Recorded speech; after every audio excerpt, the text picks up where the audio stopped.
Well, hey folks, welcome back to Total Party Skills. It's your old pal, King Waspinator.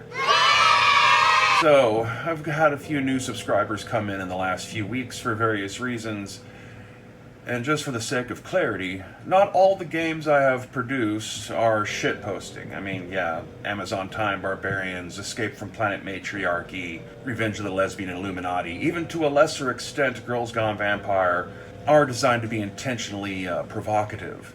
But that is not the case with everything I've put out, and one of the more recent things that I put out over this last summer is G-Class Republic.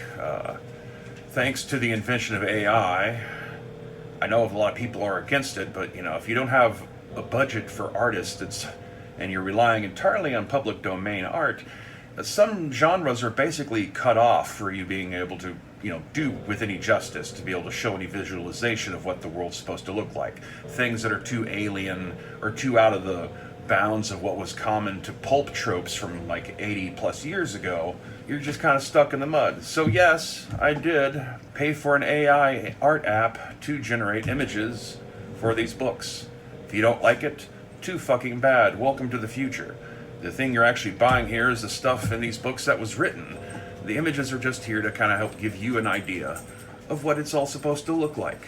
Which in the end is still actually up to you if you run these games, because you get to decide how you want to describe things. Anyway, the premise of G-Class Republic is, ironically, it was started off as a spin-off from one of the shitposting games. The G-Class Republic originally appeared in Amazon Time Barbarians in Space earlier this year. I decided I liked the idea behind the setting, and since I had access to the ability to generate anime-style cyberpunk art, I went ahead and have put out a decent amount of little material here for it. It's set in our own year, but it's in a different part of our galaxy. The basic premise is some 7,000 years ago, a primitive human tribe from Central Asia was taken by aliens, hiked away, and your typical kind of Stargate-y kind of shit. They're gonna go work in some mines on some other planet because these little space wasps aren't good at that kind of shit. And eventually the humans figure out how to use the aliens' technology and turn it against them and wipe them out. And now they're just kind of stuck in an unknown part of the galaxy where they don't know how to get back to Earth. In fact, part of the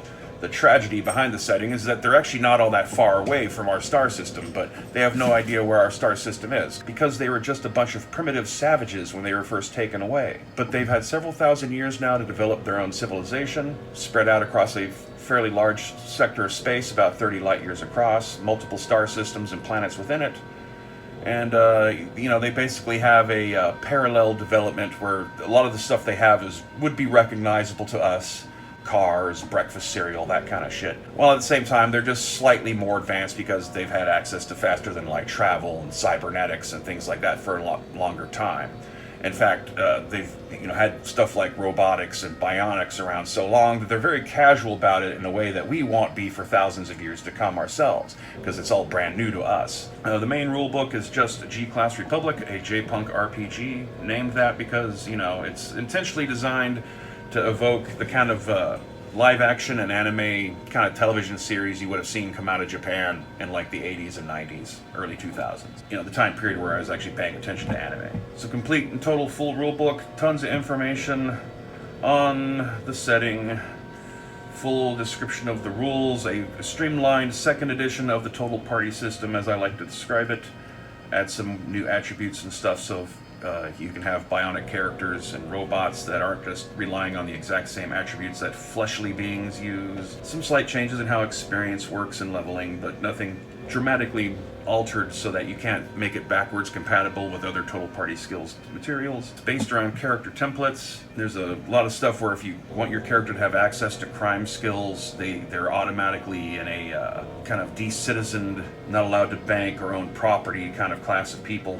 But you can learn crime skills as you go, so you don't have to start off that way. But some statements about what happens when you debank people, try to make them unable to participate in society just because they broke some rules, which is part of what the underlying stuff. Cyberpunk is more than just the aesthetic qualities of it. It's not just the technology and the neon. There has to be something about the society where even if it seems stable and utopian, there's got to be a dark undercurrent to things. There's something that makes the population unsatisfied with their lives and the people that rule them. Speaking of the people of the setting, the first template is just the plain citizen. This is just your every man, every woman kind of characters. Martial artists, who are more than just kung fu characters or samurai, but can also be built to include, professional soldiers, space fighter pilots, mech warriors, and all that kind of stuff. Cyborgs, humans who've had neurological cybernetic enhancements that allow them to access telepathic and other psychic abilities. Bionic characters, your more classic cyborg types who've just had chunks of their body replaced with machinery. Vampires are in the setting and playable potentially.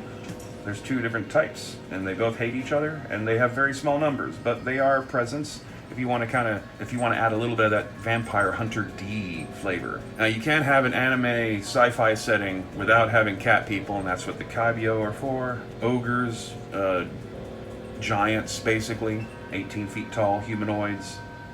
Humans and ogres have been in conflict with each other for a long, long, long time in the setting. Simulations, basically your android replicant types, they're alien androids. The actual true nature of the species is unknown even to them because they've never apparently programmed themselves to remember that stuff. But they're basically printed life forms. Mystics are descendants from a lost colony ship who've been isolated from both Earth and the rest of the G-Class Republic for thousands of years, and have relied more on magical abilities to help navigate their part of the universe. Then we got sections on character abilities, spells, mysticism, psychic abilities, bionics. Player characters can have a character edge. Optionally, it depends on the game master. Ultimately, it's up to you which one of these you want to be made available, because some of them might destabilize your plans for the campaign early on. But basically, player characters can have either a robot companion, they can have a vehicle, they can have their own mech, they can have a spaceship potentially, or an alien pet, or an alien riding mount, which they get to build themselves in a fashion very similar to character creation, which also allows game masters to be able to create all sorts of vehicles, starships, giant robots, and so on and so forth. There's also some additional non-player character templates that aren't available for player characters, but things that game masters will want to use occasionally, such as the inclusion of kaiju aliens, space worms, and disembodied entities. Then we've got a thick section on the history and setting, how the society works, different planets, different sectors of the G-Class Republic, information on their politics, the various guilds, information on some of the neighboring civilizations, such as the Titanomachy that neighbors them,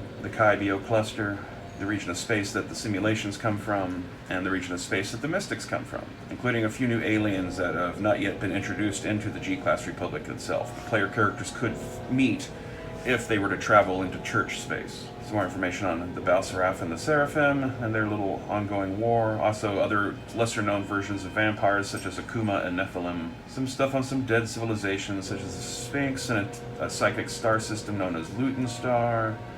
And the space worms, which are your more obvious threat that's currently cutting a swath across the G-Class Republic.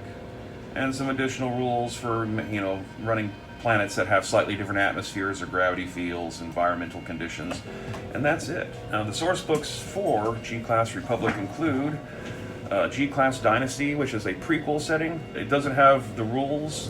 You still need the main rule book in order to be able to use this, but it turns it into kind of a fantasy setting tens of thousands of years ahead of time before humans were introduced. So it's all the various kind of alien races that one finds in G-Class, and both informs some of the things that go on in the modern day version of the setting, but also is completely standalone in and of itself because it's so sundered in time. But it basically gives you kind of like a medieval science fiction kind of vibe. Now, the other source books that are directly related to G-Class Republic include swimsuit issues. This is a bunch of sample adventures to just kind of show the breadth of what kind of adventuring can go on in G-Class Republic, focused around what I describe as the most beautiful vacation planets you can find in the various sectors of the setting. I mean, yes, it was mostly an excuse to, have a bunch of art featuring anime girls in bikinis. You deserve it, America. Home Away from Homeworld is a source book that completely details the capital planet of the G-Class Republic, G-Class. Setting information, tons of different cities, NPCs, the whole kit and caboodle. And finally, we have Worlds Between Us. It describes at least somewhere between a fifth and a quarter of the star systems in the entire setting. featured around a couple of human sectors and the Kaibio cluster, so you get full details on the Catgirl civilization and some of the things about them that humans generally don't know that makes them low-key sinister. But tons of planets, NPCs, star systems, and an entire alien civilization of catgirls. How can you say no to that? So anyway, that's all the stuff for G-Class Republic. Links will be provided below, at least to the main rulebook, and you can always search things by title. So, until next time, stay waspinated.